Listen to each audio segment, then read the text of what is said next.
It is that time of year in the NBA season where all the All-Stars come out, and as per usual, the topic for discussion is the biggest snubs. There's so many arguments as to who should be in, but the main issue is who they should be replacing. Today, we will look at 5 of the key names that missed this year's All-Star game, as well as who I think they should have made it over.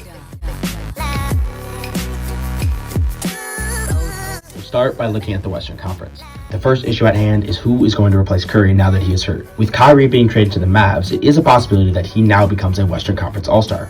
If that happens, some of these guys will not have the chance to get in, but we'll still take a quick look at the 3 biggest snubs in the Western Conference. First up is De'Aaron Fox.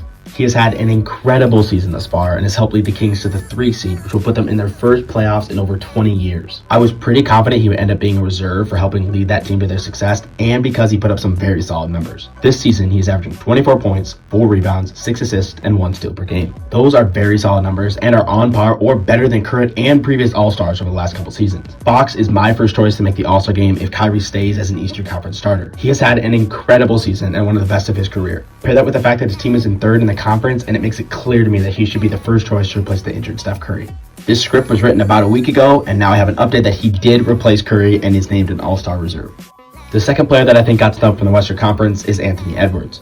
Now, I do have some bias here because I am a Timberwolves fan, but I think Ant is more deserving than anyone of making the All-Star game this year. He has played in all 57 games this season, which no other All-Star has, and leads the league in total minutes. He is also putting up career highs in every single stat, averaging 24 points, 6 rebounds, 4.5 assists, and 1.7 steals per game, which is tied for first in the West. The Wolves lost Cat on November 28th, and ever since that injury, Ant has stepped up as a playmaker and has become an efficient scorer. He has by far been the Wolves' best player and has shown leadership that is not normal for a 21-year-old.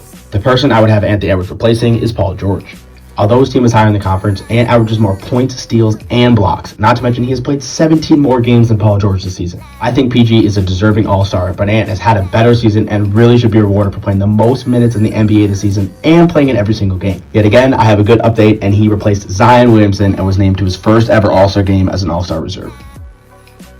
Our third and final Western Conference snub for this year's All-Star game is Anthony Davis. If it wasn't for his injury this season, he would be a 100% lock for making it into the All-Star game, and after the news that Zion is not going to be playing in the All-Star game this year, I thought AD would be the person to replace him.